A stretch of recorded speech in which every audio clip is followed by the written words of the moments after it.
네, 여러분 안녕하십니까? 내일은 여는 역사 역적 시즌 2 2부 시작하겠습니다. 저는 민족문제연구소 기획실장 방학진입니다. 드디어 오늘 제 옆에 우리 제 파트너인 김광기 전 의원님이 오래간만에 나오셨습니다. 의원님 안녕하세요. 예, 안녕하세요. 네, 의원님 그동안 어디 가셔서 못 나오셨나요? 저 없으니까 슬프셨죠? 예, 지금 어색했어요. 네. 예. 아니, 뭐, 사실 그렇게 길게 어디 갔다 온 것도 아닌데, 네. 하필 딱 그 2박 3일에 예. 일정에 끼어가지고. 길게 느껴졌습니다. 네. 제가 민족문제연구소라고 하는 것도 애착이 참 강하지만, 지역사회에 있을 때 순천 YMCA도 참 좋아하는 단체고, 이사하셨죠? 예, 열정을 다해서 일했었는데요.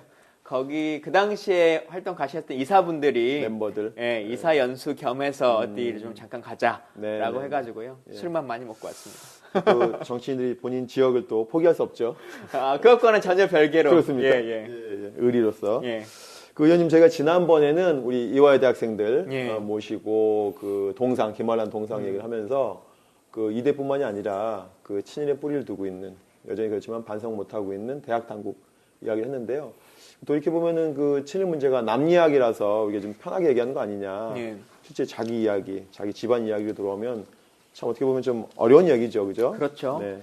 아, 진짜 내가 그 당사자가 된다고 했을 때, 제 스스로도 그렇고 어떻게 결정 내릴 수 있을까. 그리고 저의 판단이 저만의 문제가 아니라 또 그걸 잘 모르고 있었던 제 주위에 있는 가족들도 영향을 받기 때문에 네. 정말 세상에 말할 수 있을까라고 하는 생각이 들 때도 있긴 해요. 네. 사실 멀리까지 가지 않더라도 우리 민족문제연구소의 가장 뿌리이고 기둥이라고 하실 수 있는 임종국 선생 같은 경우만 해도 친일문학론이라고 하는 책을 집필하실 때 네, 66년도에 예, 네. 관련한 일이 있다고 하는 것이 아주 유명한 일화지 않습니까? 네, 네. 그 책을 쓰려고 하는데 쭉 연구조사를 해보니까 아버님의 이야기가 등장을 하는 거예요. 기록에 나오죠. 그렇죠. 임문호 선생님 이름이 나오죠. 예. 네. 그래서 이걸 어떻게 해야 할 것인가, 이 책을 내가 친일 연구를 하려고 하는 사람인데 내 아버지 이야기를 또 써야 되는 상황일 때 아버님이 그러셨다는 거예요. 내 이름을 뺄 것 같으면 이 책을 끝까지 쓰지 말아라. 쓸 수 없다. 라고 하는 말을 들으시고 그래, 세상에 정확하게 잘못에 대해서는 인정하고 사과하는 것이 좋겠다라고 해서 아버님 이름을 그 책에 기록했다고 하시는데요. 네. 어찌 보면 그것을 통해서 아버님 본인 스스로도 본인의 과오를 세상에 인정하고 사과하신 거라고 보실 수 있을 것 같아요.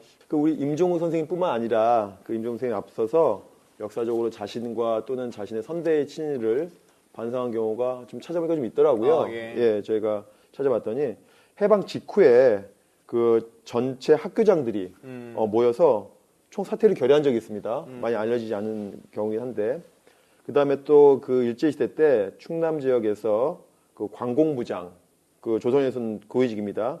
여기 마신 현석권 선생님이 또 친일을 사죄하셨고요. 또 이건 아주 좀 특별한 경우인데, 재헌의회에서 반민법을 제정하지 않습니까? 예. 이 반민법이 국회에 통과하니까 그 당시 대검 차장인 엄상섭 대검 차장 고위급이죠. 이분을 비롯해 8명이 사표를 제출했는데 그 이유가 뭐냐면 검사야말로 일제 때 검사야말로 독립운동을 하신 분들에 대해서 가장 큰 죄를 진 행위였다. 그래서 반민법이 통과됐기 때문에 자신도 그 심판의 대상이 돼야 되기 때문에 현직 검사 자리를 사표를 내신 적이 있습니다. 오늘 이재용 재판 때문에 네. 많은 분들이 막 분노하고 계신데 이런 것들을 좀 사법부가 좀 배워야 될 것 같습니다. 과거 적폐에 동참하셨던 사법부의 이런 분들, 이분들도 좀 동참하셨으면 좋겠습니다. 정말 검찰의 상징으로서 우리 엄상섭 대검 차장 예. 이분들 저희가 역사에 좀 기록을 해야 될 것 같아요. 그다음에 많이 알려진 것이 이제 하동군수 역임하신 이항영, 나중에는 홍익대 총장도 하셨던 이분도 이제 역시 사죄를 하셨고, 또 특히나 민족문제연구소가 오랫동안 동대문구 회기동에 있었는데 그 회기동에서 매일 아침 초등학교에 쓰레기 줍던 할아버지가 계세요. 예. 김남식 할아버지인데 이분이 39년도에 일제 때 아이들을 가르치는 교사였습니다. 그러면서 우리말 쓰지 못하게 했고 일본말을 쓰도록 자기가 강요했다. 어떻게 보면 초등학교 교사가 그 당시에는 이제 소학교 국민학교였지만 근데 그것을 자기가 사죄를 하고 그걸 너무 자기 제자들이 미안하다 해서 매일매일 아침마다 쓰레기 줍는 김남식 할아버지가 계셨어요. 저희 연구소에 가까운 곳에 계셨던 분이 계셨습니다. 예. 예. 뭐 말씀하셨던 분들은 이제 당사자가 그렇게 네. 사과와 반성을 하시는 거고 네네. 후손들이나 그것에 대를 잇는 그 기관들이 한 경우들도 좀 있는 것 같아요. 있습니다. 예를 들면 예. 뭐 김동완 선생의 후손 파인 같은 김동완 선생. 같은 경우는 일제 만렵에 저질렀던 그 치욕적인 일들을 좀 언급하면서 가족을 대신해서 국가와 민족 앞에 깊이 머릿속에 사과한다. 이제 이런, 아들로서 사과하신 아들로서 거죠. 사과한다라고 말씀을 하기도 했고 또 사실 저희가 민족문연구소에서 하는 같은 시대 다른 사람 판넬전이나 여러 가지 얘기를 듣다 보면 종교기관에 대한 얘기들이 참 많이 나오는데요. 참 많죠. 예. 그 중에서도 이제 기독교 같은 경우에 먼저 보면 기독교 장로총회가 2007년도에 그동안 신사참배와 부일협력에 대한 죄책 고백 선언문이라고 하는 것을 발표하면서 과거의 잘못을 후손들이 사과하기도 했고 또 한국 천주교 주교회의에서도 2000년대에 참회의 메시지를 남기면서 그동안 민족이 고통당하던 그 시기에 교회의 안정을 좀 보장받으려고 민족 독립에 앞장서는 신자들을 이해하지 못하고 때론 제재하기도 했음을 안타깝게 생각한다라고 하는 반성을 하기도 했었는데요. 네.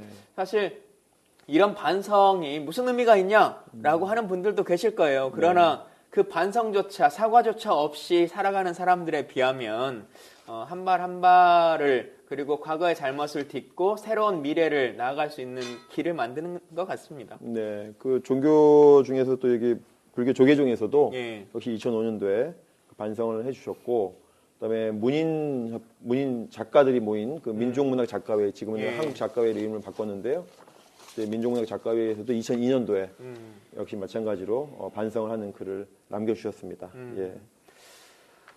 참 여러 단체들도 있었습니다만 저희는 또 친일 인명사전이라고 하는 것이 많은 국민들이 알고 계시는 상황인데 인명사전 나왔을 때도 그 유족분들이 이거 잘못된 거다, 날조된 거다라고 해서 뭐 재판을 거는 경우도 있고 상당히 심했죠. 그렇죠. 예. 근데 지금까지 뭐 재판 결과 뒤집어진 거는 단 한 건도 없죠. 그죠. 예. 없지 않습니까? 예. 다 진실에 근거한 것이니까. 그 사실 자체도 받아들이려고 하지 않는 후손들도 있긴 했었습니다만 저희가 오늘 좀 말씀드리고 싶은 건 그 인명사전이 발간될 때 처음 저희가 오프닝 때 고민한 것처럼 만약에 우리 아버님이 우리 선대가 그 안에 기록됐으면 나는 어떻게 했을까라고 하는 고민이 딱 당사자로 됐었을 때 그 메시지를 정확하게 내주신 한 분이 계세요. 네. 자, 이거는 좀 그 전문을 좀 읽어서 드리는 게 좋을 것 같아서 그 내용을 조금 요약해서 읽어드리도록 하겠습니다. 네. 친일명사전의 예정자가 발표됐던 2005년 9월 달에 날아온 한 통의 이메일의 내용인데요. 친일인사 명단 발표 며칠 후에 아픈 마음으로 자신을 고백합니다. 2005년 8월 29일 경술국치 95년을 맞아 민족문제연구소는 친일인사로 우선 3,090명의 명단을 1차로 발표하였습니다. 자신과 조상의 허물이 크면 클수록 숨죽이고 이를 지켜보아야 할 마당에 언제나 만년 기득권 세력인 구휘애들은 악의적인 왜곡을 하면서 그 선정 과정과 발표 의도에 먹칠을 가하려고 발버둥치고 있습니다. 이에 본인은 자신의 조부님이 일제 관료로서 이번 명단에 실린 것을 만천하에 공개하면서 자신의 소회를 피력하고자 합니다. 이번 명단에서 1168번째에 위치한 관료 부분의 이준식 님이 바로 저의 할아버지로서 본인은 친일인명사전이 만들어진다면 당연히 이렇게 그 성함이 기재될 것이라는 것을 예상하고 있었던 입장이었습니다. 이제 친일인명사전의 편찬에 앞서 1차적으로 단순히 그에 수록될 명단만을 발표했을 뿐인데도 세상은 왜 이리도 소란스러운지 붓을 놀려 살고 있는 소위 조중동을 필두로 하여 입에 개거품을 물고 자신들의 부끄러운 과거를 속죄하지 못하는 무리들에게 새삼 연민의 정을 느낍니다. 비록 보잘것없는 일개 무명 교사일망정 내 자신부터 민족문제연구소 회원으로서 이런 어두운 과거를 규명하고 그 시시비비를 가리는 일에 전폭적인 성원을 보냅니다. 네. 그럼 오늘 이 이메일의 당사자인 그 이윤 선생님을 이 자리에 모셨습니다. 예. 네. 예, 선생님 반갑습니다. 네, 반갑습니다. 안녕하십니까? 네, 안녕하세요. 네. 저도 그 연구소의 뭐 총회 때나 여러 행사 때 선생님의 얼굴을 많이 뵀었는데요. 이런 스토리가 있으신지는 오늘 처음 알게 네. 됐습니다. 예. 제가 우리 이은 선생님 잠깐 소개 말씀드리면은 1999년도에 회원을 가입해 주셨어요. 상당히 민족문제연구소가 많이 알려지지 않은 때 아주 오랜 동안 회원을 가입해 주셨고요. 홍대부고에서 수학교사로 오랫동안 교편을 잡으시고 퇴직하셨고 그 전교조 서울지부 지도위원, 연구소 서울북부지부장도 역임하셨고요. 현재는 4월 혁명회를 비롯해서 여러 시민사회단체에서 활발히 활동하고 계십니다, 선생님. 네. 참 많은 일들을 하고 계신 것 같고 저희가 잠깐 기다리시는 그 쉬는 시간에도 제가 들어봤더니 다양한 활동들을 지금도 열심히 해주고 계신 것 같은데요. 이 연구소에 보내신 편지에 대한 이야기 어찌 보면 직접 말하기 참 어려우신 그런 이야기셨을 것 같은데 처음에 어떤 계기로 이 사죄를 공개적으로 해야겠다 이런 생각을 좀 갖게 되셨습니까? 이제 많은 사람들이 저한테 물어보는 것이 어떻게 할아버지가 친일을 한 것을 알게 되었느냐, 말하자면 몇 살부터 알았냐, 이해했느냐고 물어보는데 예. 사실은 그 대한민국 정부 수립 초기, 다시 말해서 자유당 초기의 그 세상이라는 건 친일한 것이 그렇게 부끄럽고 수치스러운 일이 아니라 그 당연히 그 말하자면 일제에서 이렇게 출세하고 이제 그 높은 자리에 올라간 것을 그게 능력인 것처럼 말하자면 동네 사람들이 그 뭐랄까 흠모하는 예. 그런 정도였어요. 그래서 제가 지금 김 의원님이 그 쓰신 글에서는 이제 그 부분이 빠졌는데 저희 집을 동네 사람들이 뭐라고 했냐면 군수댁이라고 했거든요. 군수댁. 예, 군수댁. 그리고 이제 할아버지를 군수 영감. 예. 해막이 됐는데도. 예, 예. 그런데 이제 지금 그 말씀하신 본론으로 들어가자면 이제 민족문제연구소에서 이제 임용욱 선생님이 돌아가시고서 이제 그 맨 처음에 그 사업으로서 친일 인명사전을 편찬할 계획이라고 하더라고요. 예. 그러니까 딱 제가 볼 때 요새 애들 말로 꽂혔어요. 예.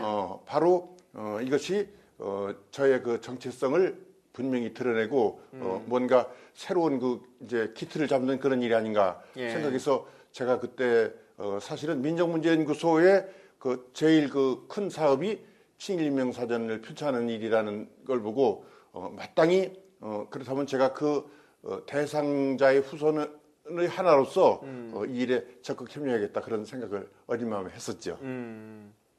선생님이 생각하시는 그 어렸을 때 기억이 있으시잖아요. 예. 유진식 할아버지. 예. 예. 어떤 분이셨습니까? 근데 이제 선생님이 몇 살 정도까지 할아버님이 살아계셨? 아니 이제 제가 이제 장남의 장남 다시 말해서 장손인데요. 이제 할아버지는 쭉하니 해서 4.19 직후 4.19 5.16 사이 61년 2월에 돌아가셨는데 예.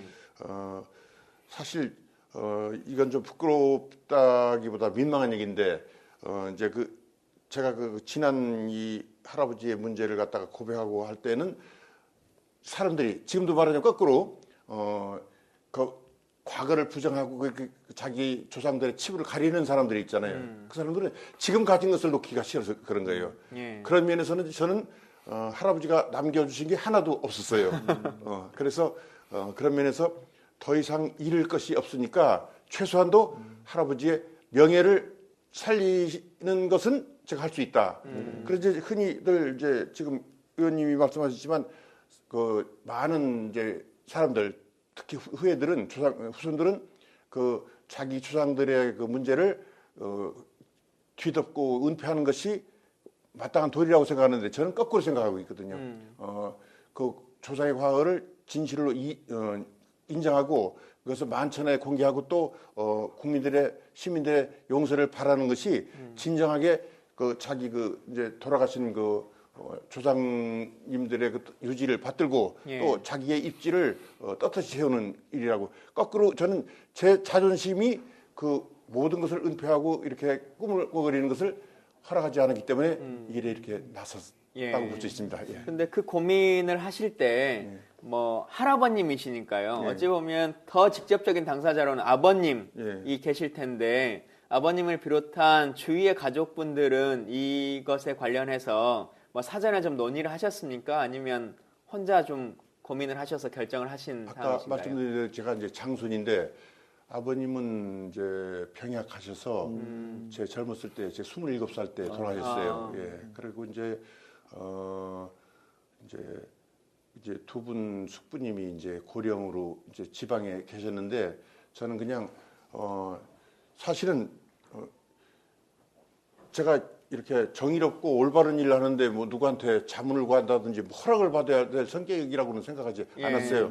그래도 이제 제가 장손으로서 이제 할아버지, 아버지 제사를 모시는 사람이니까 제 아우들한테는 이제 그 제 계획의 골자를 얘기하고 그다음에 그 내용도 이제 아까 그 말하자면 그 이메일을 같이 보냈더니 이 동생들이 굉장히 형 말하자면 저 큰일 하셨습니다 하는 식으로 저를 격려하는 얘기를 하더라고요. 하는데 제가 굳이 사정을 달자면 제 사촌 아우는 이제 중에서 그게 아마 그렇게 생각을 했는지 그걸 우리 숙부님한테 얘기를 들었는지 모르지만 말하자면 이제 2차 대전이 끝나지 않았더라면 말하자면 일제 통치가 계속되었더라면 할아버지가 계속 연금을 받고 경제적으로 이렇게 더 풍조가 있을 텐데 경제적 어려움을 당하지 않았을 텐데 이렇게 할아버지며 이제 이렇게 큰아버지가 제 아버지죠. 이렇게 고생하신 게 말하자면 이제 모든 이제 일제로부터 받은 이제 여러 가지 뭐 연금이라든지 기타 여러 가지 혜택이 끊었기 때문에 그런 거 아닌가 이런 소리를 해서 제가 마음 친아우 같으면 이제 귓뺨이라도 한 대 후려하고 싶었는데 사촌이니까 그냥 참았었습니다. 예. 그 생전 할아버지에 대한 뭐 기억이 혹시 있으세요? 할아버지는 정말 끔찍했죠. 왜냐면 제가 이제 장손인데다가 아까 말한 대로 할아버지는 제가 이제 모시고 같은 방을 쓰고 그래서 이제 아까 말씀드린 대로 아버님은 이제 젊어서부터 이제 병약하시고 그래서 어떻게 말하면 이제 할아버지는 이제 제 친부호자고 굳이 얘기를 하자면 그 자유당 때 지방에서 할아버지가 어떤 대접을 받았냐면 저희 할아버지가 아버지가 아니라 할아버지로서 저희 다니는 국민학교 사친회 회장을 하셨어요. 그래서 그때는 이제 모르고 왜 우리 할아버지가 큰 인물이니까 사친회 회장이었다 이렇게 생각을 했는데 나중에 생각하니까 일제 때 받은 이제 자기 뭐 군수라든지 이런 후광으로 주변에서 사친회 회장을 이제 이렇게 추대한 거 아니겠어요? 예. 그렇게 말하자면 그때 세상이라는 게 그랬었어요. 아까 친일 사죄한 분 중에 이제 유명한 하동 군수했던 이항영 박사가 유명하지 않습니까? 예. 그래도 어떻게 보면은 그런 부류로 저희가 생각이 되는데 그래도 할아버지가 어느 정도 영향을 주셨으니까 이인 선생님께서 그런 사죄할 수 있는 뭐 그런 계기가 좀 있지 않았을까 싶거든요. 아니, 저도 이제 같은 홍익학원에서 이제 이항영 총장님은 먼발치에서 자주 뵀는데 이항영 선생님이야 뭐 참 젊은 나이 27에 하동군수로 내려가서 이렇게 하셨는데 저희 할아버지는 이제 맨 처음에 토지 조사하는 이제 측량 기사로서 관직 생활을 시작했다고 얘기를 들었어요. 그런데 이거 뭐 참 돌아가신 제가 변명 같지만 이 할아버지는 군수 이제 일제 시대 때 군수를 하고 그다음에 해방이 돼서 퇴임하실 때는 지방 간이 없었어요. 그래서 저희 어머니가 말하자면 큰 며느리 아니에요. 저희 어머니가 참 시아버지가 군수영감이라는 얘기를 듣고서 혹하니 중신이가 집안 이제 아주머니인데 왔더니 정말 가진 것도 없고 이렇게 어렵게 살 줄 몰랐다고 그러면서 오직이나 주변 며느리가 없으셨으면 참 집도 하나 장만을 못 하셨느냐고. 그러고 제가 들은 얘기인데 저희 증조 할머니가 할아버지가 군수 생활할 때 이렇게 쌀 같은 거를 이렇게 농사를 져서 보냈다고 그렇게 얘기를 들었어요. 참 이상한 표현이지만 일제 시절에 쉽게 말해서 고등관을 역임하셨으면서도 어떤 사리 사욕을 취하지 않은 이제 뭐랄까 청렴한 분이었다. 양심은 지키고 계셨다고 생각이 들어요. 이런 질문이 좀 그럴지 모르겠습니다만 뭐 농담처럼 크게 물려받은 게 없으니 고백하는데 자유로웠다 이렇게 말씀하셨잖아요. 그렇죠. 근데 만약에 이 선대가 친일을 했는데 내가 좀 부를 그래도 흔히 말하는 것처럼 친일하면 3대가 풍족하고 독립운동하면 3대가 가난하다고 하지 않습니까? 뭔가 더 많이 물려받은 상황이었다라고 했으면 이 결정을 내리시는데 더 걸림돌이 있으셨을 것 같으세요? 물론 부담은 됐겠지만 예. 뭐 그래 만일에 이제 저희가 이제 그 경제적으로 부유하고 윤택했더라면 제가 우리 민족문제연구소에도 특별 기부금도 내고 건물도 높은 거 하나 이렇게 만들어서 도와치고 그랬을 겁니다. 예. 그 없어서 그게 한이지. 만일에 또 경제적인 힘을 가졌더라면 이 세상에서 보람 있게 또 값지게 쓸 수 있는 일이 너무나 많은데 그걸 갖지 못하는 것이 오히려 한스럽습니다. 예. 선생님이 이렇게 좀 용기 있게 그때 이메일을 보내주셨잖아요. 그때 저한테 개인 이메일로 보내주셨거든요. 장문의 이메일 보내주셨는데 제가 선생님을 안 지가 꽤 되는데 그런 사연이 있었다는 건 저는 정말 몰랐거든요. 또 오히려 그런 것 때문에 더 오히려 제가 또 선생님에 대해서 다시 보게 되고 또 주변에서 그렇게 큰 칭송 못 받았다 하더라도 선생님이 이제 고백하신 게 사회적 파장이 좀 있어서 그래서 이어져서 그런 비슷한 류의 고백 편지가 이메일이 날아온 경우가 있었거든요. 그래서 뭐 예를 들어서 보면은 그 우리 임명사전에 등재된 한용수, 한창수, 한상용의 후손인 한진규 씨 이분은 그 당시에 미국에서 유학생을 하던 분인데 미국에서 유학생을 하던 신분으로서 또 이게 보내온 메일이 있고요. 또 비공개로 또 이메일 보내온 분 또 몇 분 계시고. 그 저는 친일파의 손자입니다라고 하는 그 글 말씀하시는 거죠? 네네네, 그렇죠. 그다음에 또 실제 저희가 2009년도에 이제 정식으로 사전이 발간이 되니까 거기에 또 우리 그 윤수병이라는 분이 들어가거든요. 거기 임명사전에 거기에 손자인 윤석윤 선생님이 또 이제 직접 또 그 이메일을 또 보내서 또 비슷하게 선생님의 뒤를 계속 이어서 고백을 이어가신 분이 좀 계셨습니다. 예. 그 마음들이 이제 또 더 많은 사람들에게 알려지는 것들도 필요하고 할 것 같은데 사실 그러기 위해서 미디어의 힘이라고 하는 게 참 중요하지 않습니까? 특히나 과거사 문제를 다루고 과거의 진실을 좀 밝히는 많은 방송들이 있는데 선생님 같은 경우도 뭐 시선집중이나 피드수첩 이런 곳에 나와서 친일 문제에 대한 이야기들을 다룰 때마다 사실은 그 친일파 분들이나 그 후손들이 매번 하는 말 중에 하나가 야 일제 때 친일 안 하고 안 산 사람 누구 있으면 나와봐라. 너희들은 뭐 깨끗하냐 뭐 이제 이런 이야기들로 주 공격 대상을 삼는데요. 반론의 대상을 삼는데 그 목소리를 좀 무색하게 하는 말씀들을 많이 해주셨던 걸로 기억이 나요. 그때 하셨던 말씀들 좀 생각나시는 거 있으면 전해주시죠. 저는 이제 제 얘기보다도 그때 그 생방송 투나잇인가 그 KBS에서 그 여자 앵커분이 이름은 잊어버렸는데 뭐라고 얘기를 했느냐면 이제 이런 경우 같이 말하자면 이윤이라는 사람이 할아버지 문제를 고백한 것이 이런 것이 뉴스가 되지 않고 그 자기 조상들의 어떤 그 과거의 그 이제 친일 행적이나 어떤 과오를 은폐하고 그것을 이렇게 왜곡하려고 하는 그런 것이 뉴스가 되는 그런 세상이 왔으면 참 좋겠다 이렇게 얘기했거든요. 말하자면 그 뭐 사람이 개가 사람을 물는 건 뉴스가 아니지만 사람이 개를 물는 건 뉴스가 되듯이 그렇죠. 오히려 저는 이것이 그렇게 그 우리 방 실장이 그때 참 굉장히 그 뒤에서 이제 점유의 이제 말하자면 친일 문제에 대해서 그 은폐하려는 이제 그런 세력에 대해서 여러 가지로 애를 많이 쓰셨는데 저는 당연한 일을 했다고 생각을 하는데 이러한 것 자체가 뉴스가 되고 또 제가 그때 솔직히 말해서 여러 이제 그 조중동 빼고서는 많은 언론들의 조명을 받기도 했는데 그것이 오히려 제가 그 쑥스럽고 멋쩍어서가 아니라 당연한 일을 왜 이렇게 클로즈업 시키느냐. 아까 얘기한 대로 그 과거를 은폐하고 그걸 왜곡하려고 하는 이런 사람들이 뉴스거리가 되지 않나. 저는 그렇게 생각을 했고 또 그 생각은 지금 오히려 더 굳어져 있습니다. 선생님이 지금 사시는 곳이 현조동인가요? 예. 현조동 200번지입니다. 예, 그 현조동이 서대문 형무소가 있는 곳이 현조동이잖아요. 그 형무소가 내려다 보이는 곳에 아파트를 또 이제 그 사셔가지고 좀 내려다보고 계신데 그 특별한 또 사연이 있다고 제가 들었습니다. 예, 뭐 이건 농담해가지고 정말 그 반은 이제 진담인데요. 서대문 그 이제 과거 형무소 자리가 현조동 101번지예요. 그래서 옛날 저희도 소위 말해서 그 63세대로서 그 굴욕적 한일 회담 반대 뭐 이제 데모도 하고 이제 그 네. 단식도 하고 했는데 그때 이제 현재동 101번지 갔다 왔느냐 그러고 뭐 이제 현재동도 빼고 101번지라고 가서 살고 왔느냐 하면 안게 뭐냐면 요새 말로 해서 감방 갔다 왔느냐 그런 얘기가 됐죠. 그래서 제가 솔직히 고백해서 전 이렇게 학교에서 정년퇴직을 했다는 것 자체가 사실은 부끄러워요.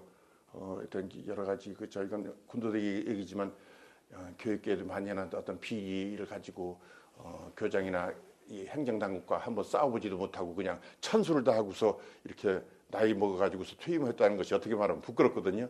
그런데 그래서 그 소시민으로 살아온 과거를 이렇게 반추해 보니까 제가 사실은 서울대학 그 운동권 이제 주류로서 A급은 못 되더라도 한 B급이나 C급은 됐거든요. 근데 제 밑에 이제 제가 너 좀 프랭카트 좀 들어라. 너는 뭐 해라 했던 후배들이 전부 아까 말한 대로 101번지 가서 이제 4개월, 6개월씩 최소한도 이제 감옥 생활하고 나왔는데 저는 그때 전부 요리 빠지고 저리 빠지고 그냥 이렇게 몇 번 뭐 지명수배도 당해서 도망도 다니고 이제 그래 봤는데 젊어서 어쨌건 문탁에까지는 가보고 그 서대문 형무소를 가보지를 못했어요. 그래서 소위 말해서 그 별일을 못 다룬 것이 한이 돼서 제가 이제 퇴임할 무렵에 사실은 이제 그 서대문 형무소 역사관에서 제일 가까운 데가 저희 사는 아파트더라고요. 네. 그래서 이제 그래서 이제 그 형무소가 내려다 보이는 자리에서 제가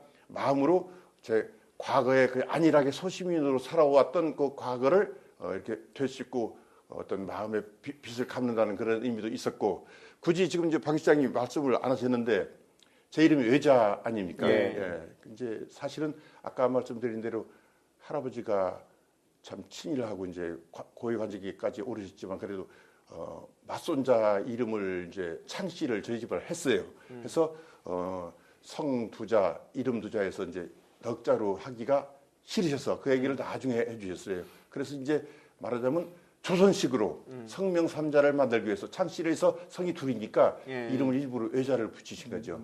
그래서 이제 해방이 되는 바람에 그대로 우리 성 이제 저 같으면 이제 오얀 이자를 찾았으니까 그래서 이제 넉자가 될 것을 한자를 빼서 석자가 됐다가 해방이 되는 덕분에 이제 두자가 됐죠. 예. 그래서 이제 사실은 이게 아까 말한 대로 할아버지가 이렇게 내용적으로는 굉장히 그 반골 아니셨나. 그리고 사실은 그 반골 정신은 지금 우리 방 시장이 저에 대해 잘 알고 계시지만 뭐 저까지도 이제 저 자신까지도 그런 이제 반골 정신이 제 피에 이렇게 영연히 흐르고 있습니다. 그래서 아드님도 또 연구소 회원으로 또 가입 있으시고 그래서 뭐 어떻게 보면 대를 이어서 또 계속 그 사제를 계속 근데 제 아들한테는 제가 이 연구소 가입하라 소리 안 했는데 알아서 알아서 했습니다.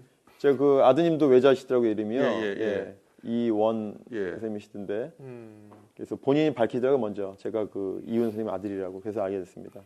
그래서 아드님도 역시 잘 키우실 것 같아요. 아드님이 알아서 연구소에 회원이 되신 것처럼 선생님 말씀 중에 그 교사로서 마지막까지 한 것이 약간 죄송스럽다 말씀하셨지만 선생님께 배웠던 많은 후학들이 선생님이 가지고 계셨던 그 진정성이나 그 생각들을 잘 이어서 더 크게 성장해 나가지 않으셨을까라고 하는 생각도 들기도 합니다. 감사합니다. 최근에 일본군 위안부 그 재협상 관련해서 말들이 많고 또 정부가 이 잘못된 협상에 대해서 다시 재조정해야 된다, 인정할 수 없다 이런 이야기들을 했지 않습니까? 사실 이제 그 협상을 박근혜 정부가 만들면서 화해와 치유재단이라고 하는 것을 만들고 재단님이 그렇더라고요. 화해와 치유재단. 그것을 가해자인 당사자들이 뭔가 다 화해도 해주고 치유도 자기들이 다 해준다는 식의 퍼포먼스를 좀 했던 것 같은데 그러니까 반성이나 화해라고 하는 단어가 어느 순간부터 그냥 가해자들이 자기들이 그냥 우리가 해줄게라고 하는 걸로 활용되고 있는 것 같아요. 그러니까 사실 이런 거는 피해자들이 가해자들의 진실한 참회라든가 진실한 반성에 기반해서 그 이후에 할 수 있는 것인데 이 또한도 뭔가 사회가 잘못 조정되고 있는 것이 아닌가라고 하는 생각을 다시 한번 좀 해보게 됩니다. 그 화해라는 말이 자꾸 이제 피해자들보다는 가해자들이 자신의 죄를 가리는 어떤 건 무기로서 거꾸로 그렇죠. 활용되고 있는 그 화해를 강요하고 있지 않는가. 피해자들은 아직도 화해할 마음이 안 돼 있고 그렇죠. 진상규명이 안 돼 있고 명예회복이 안 돼 있는데 오히려 화해를 좀 강요하고 있는 그런 느낌이 들어요. 피해자들이 원하는 진실한 화해나 반성이라고 하는 것이 단순하게 돈을 어떻게 주고 보상을 어떻게 해주고라고 하는 것에 있는 것이 아님에도 불구하고 꼭 그걸로 모든 것을 해결하려고 하고 마지막까지 본인의 잘못에 대해서 반성하지 않고 뭐 이 건과 좀 다르겠습니다만 전두환 같은 경우도 본인이 회고록을 쓸 그런 상황이 아니지 않습니까? 네, 그런데도 법원에서 출판 금지가 내려질 정도의 책을 만들면서도 아무런 사과와 반성 없이 자기는 잘못이 없다라고 하는 것을 기록으로 남기려고 하는 행위라고 하는 것 자체가 우리 사회가 정상화되려면 참 멀었구나라고 하는 생각을 다시 한번 하게 됩니다. 최근에는 뭐 MB가 그 화합, 국민통합 차원에서라도 자기를 좀 건드리지 않는 게 좋다 이런 식의 이야기. 그다음에 자기가 이야기를 하면 국민 화합과 국익이 좀 침해가 된다 뭐 이런 식으로 화해를 거의 뭐 가해자들의 그 정갈 보도처럼 사용하겠는데 어쨌거나 우리 선생님께서는 아까 저한테 보내주신 이메일에도 조중동에 대해서 약간 비판을 얘기하셨잖아요. 예. 그다음에 조중동 특히 이제 조선일보 반대 안티조선 운동도 열심히 하셨는데 특히 어떻습니까? 우리 여론 주도층이라고 하는 사람들 또는 좀 소위 배웠다고 하는 사람들 그다음에 소위 조중동, 종편 이런 데에 대해서 또 어떻게 좀 할 말씀 하셔야 될 것 같은데요. 예, 제가 요새 읽고 있는 책이 그 최경영 기자가 쓴 뉴스는 어떻게 조작되는가 뉴스타파의 책이죠. 예, 그 이제 책을 봤는데 지금 이제 우리가 작년 재작년 2년간에 걸쳐서 23차례 대규모 이제 촛불 집회를 하고 했는데 지금 세상이 조금 조용해지는가 싶으면서 이 소위 말하는 적폐 세력들이 날뛰는 꼬락서니까 정말 가관이잖아요. 그러니까 그러한 그 적폐 세력이라는 건 뭐 간단히 말해서 그 옛날 그 친일 또 그것이 친일 그대의 친미로 이어져 있는데 결국은 이렇게 사대주의적으로 어떤 외국의 그 거대한 세력을 등에 업은 이제 이러한 사람들이 항상 어떤 그 진실과 정의의 편에 대해서 맞서고 참 그런 것이 안타깝고 그런데 제가 사실은 저도 이제 한 열흘 전에 이제 중국 그 상해하고 남경을 갔다 왔는데요. 남경에서 이제 남경 대학살 기념관하고 그다음에 이재항 이제 위안부 이제 박물관 봤는데 정말 가면서 또 제가 한 8년 전에 일본 이제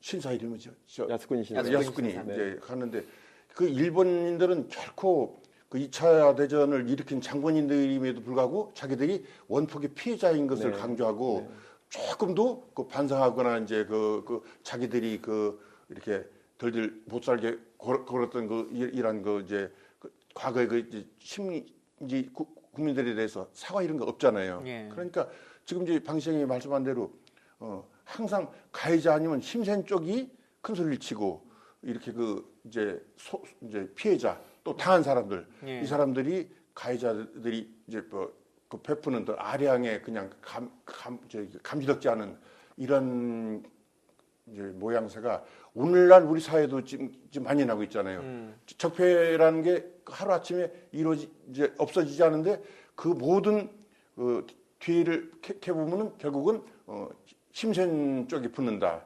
다시 말해서 친일, 친미, 맹목적으로 참 그것이 우리의 어려운 문제점이라고 생각하고 제가 굳이 한마디 더 하자면 이제 남북 관계 평창 올림픽 아이스하키 남북 단일 팀을 가지고서도 다른 거 다 그만두고 우리 시민들 중에서 저는 국민이라는 말을 쓰기가 참 싫은데 시민들 중에서 특히 젊은 층들이 굉장히 부정적인 방향으로 이렇게 여론을 만들어가고 이러는 거 보니까 너무 안타깝습니다.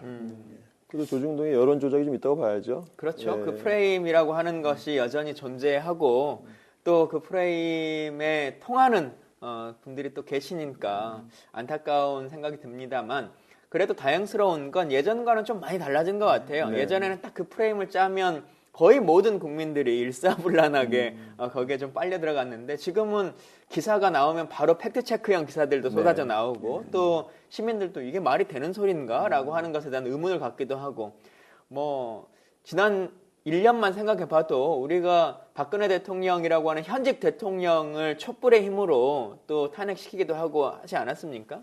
진실과 정의라고 하는 힘이 이제는 다 이길 수 있다라고 하는 확신이 있고 시민이 함께 할 거니까요.